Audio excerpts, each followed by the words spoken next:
قبر میں فرشتوں کا سوال۔ حدیث فرمایا سرکار دو عالم صلی اللہ علیہ وآلہ وسلم نے میت کے پاس قبر میں 2 فرشتے آتے ہیں جو اس کو بٹھا کر سوال کرتے ہیں، من ربک، تیرا رب کون ہے؟ اور اگر مومن ہے تو رب کہتا ہے میرا رب اللہ ہے۔ پھر پوچھتے ہیں بسم اللہ الرحمن الرحیم، السلام علیکم ورحمۃ اللہ وبرکاتہ۔ ناظرین، امید کرتی ہوں آپ جہاں بھی ہوں گے خیر و عافیت سے ہوں گے۔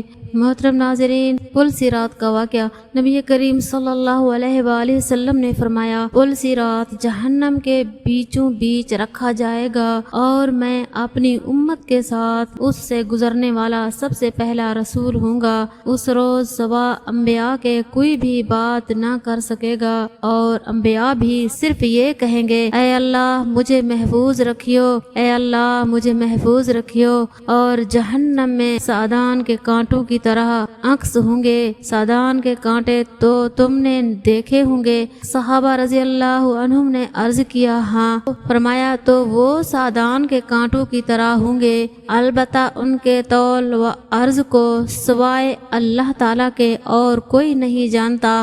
عکس لوگوں کو ان کے اعمال کے مطابق کھینچ لیں گے۔ بہت سے لوگ اپنے عمل کی وجہ سے ہلاک ہوں گے، بہت سے ٹکڑے ٹکڑے ہو جائیں گے، پھر ان کی نجات ہوگی۔ میں سے جہنمیوں میں سے اللہ تعالیٰ جس پر رحم فرمانا چاہے گا تو ملائکہ کو حکم دے گا، جو خالص اللہ تعالیٰ ہی کی عبادت کرتے تھے انہیں باہر نکالو، چنانچہ ان کو وہ باہر نکال لیں گے۔ صحیح بخاری حدیث۔ نفس لوامہ، ملامت کرنے والا نفس، یہ انسان کی ارتقاء کا دوسرا مرحلہ ہے۔ جہاں انسان اپنے اعمال سے آگاہ ہوتا ہے، وہ غلط اور صحیح میں تفریق کرنے کے قابل ہوتا ہے اور اپنی غلطیوں پر ندامت کرتا ہے، پھر بھی وہ غلط کام کرنے سے باز آنے کے قابل نہیں ہوتا، کیونکہ اپنی پہلی حالت عادات توڑنا بہت مشکل ہے۔ وہ اپنے مذہبی فرائض ادا کرنے کی کوشش کرتا ہے، نماز پڑھتا ہے، روزہ رکھتا ہے، خیرات دیتا ہے اور اچھا سلوک کرنے کی کوشش کرتا ہے، لیکن وہ چاہتا ہے لوگ اسے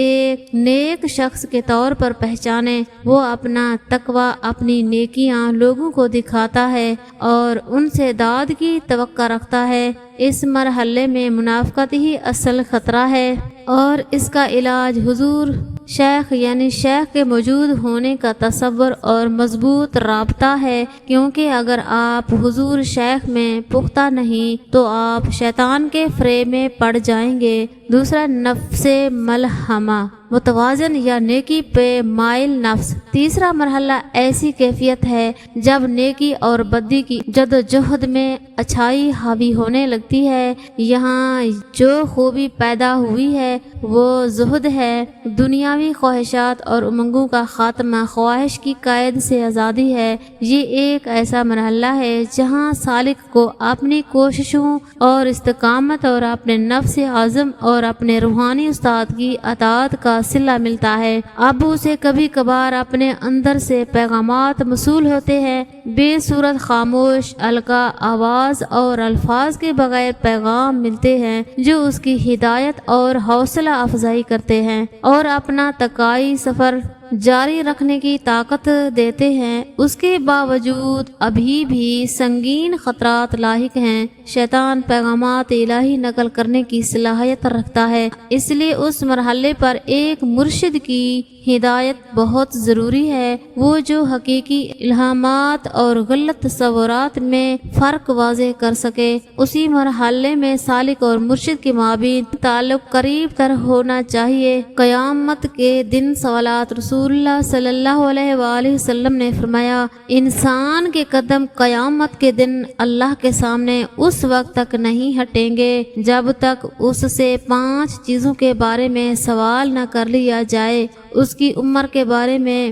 اس کو کہاں ختم کیا، اس کی جوانی کے بارے میں، اس کو کہاں خرچ کیا، مال کہاں سے کمایا، کہاں خرچ کیا، علم کے مطابق کیا عمل کیا، نبی کریم صلی اللہ علیہ وآلہ وسلم نے فرمایا کچھ عورتیں ہیں جو کپڑا پہننے والی ہیں مگر وہ برہنہ ہیں، دوسروں کو میل کرنے والی ہیں اور خود بھی میل ہونے والی ہیں، ایسی عورتیں ہرگز جنت میں نہیں جائیں گی اور نہ اس کی خوشبو سونگھ پائیں گی، حالانکہ اس کی خوشبو اتنی دور سے آ رہی ہوگی۔ جنت کی پہلی صبح جب جنتی اپنے محل کی اونچائی پر کھڑے ہو کر جنت کے خزانوں اور اس کی نہروں کو دیکھ رہے ہوں گے تو ان کے آسمان اور زمین تبدیل ہو چکے ہوں گے، دودھ، شہد اور بہت ہی سفید پانی کی نہریں، سونے اور چاندی کے محلات، تاحد نگاہ موتیوں کی سر زمین، کستوری کے ٹیلے، ہر طرف عمدہ خوشبو میں گھنے درخت اور ان کی سونے کی ٹہنیاں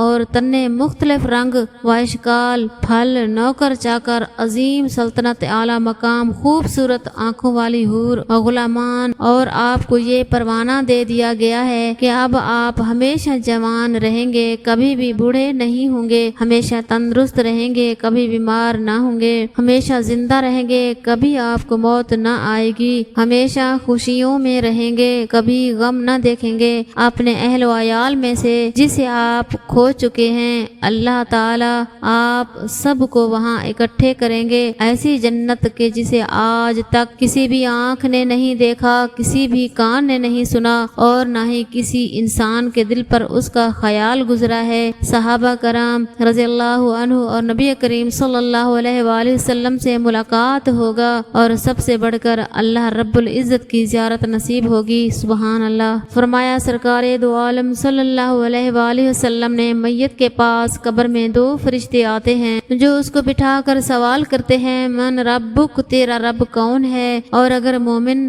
ہے تو کہتا ہے میرا رب اللہ ہے۔ پھر وہ پوچھتے ہیں من دین، تیرا دین کیا ہے؟ وہ جواب دیتا ہے میرا دین اسلام ہے۔ پھر وہ پوچھتے ہیں اس شخص کے بارے میں کیا کہتے ہو جو اللہ عز و جل کی طرف سے بھیجا گیا؟ وہ جواب دیتا ہے وہ اللہ کے رسول ہیں۔ فرشتے دریافت کرتے ہیں یہ تجھے کیسے معلوم ہوا؟ وہ جواب دیتا ہے میں نے اللہ کی کتاب پڑھی اور اس پر ایمان لایا اور اس کی تصدیق کی۔ سورۃ ابراہیم کی آیت یثبت اللہ الذین آمنوا بالقول الثابت فی الحیاۃ الدنیا وفی الآخرہ میں اسی مضمون کا ذکر ہے۔ جب وہ صحیح جواب دے دیتا ہے تو اللہ کا ایک منادی آسمان سے پکار کر کہتا ہے میرے بندے نے سچ کہا، اس کے لیے جنت کا بچھونا بچھا دو اور اس کو جنت کا لباس پہنا دو اور اس کے لیے جنت کا ایک دروازہ کھول دو۔ چنانچہ دروازہ کھول دیا جاتا ہے اور جنت کا آرام اور اس کی خوشبو اس کو پہنچتی رہتی ہے اور جہاں تک اس کی نظر جائے وہاں تک قبر کشادہ کر دی جاتی ہے، سبحان اللہ۔ اللہ پاک ہم سب کو نیک عمل کرنے کی توفیق عطا فرمائے، مرنے سے پہلے قبر کی تیاری کی توفیق عطا فرمائے، آمین۔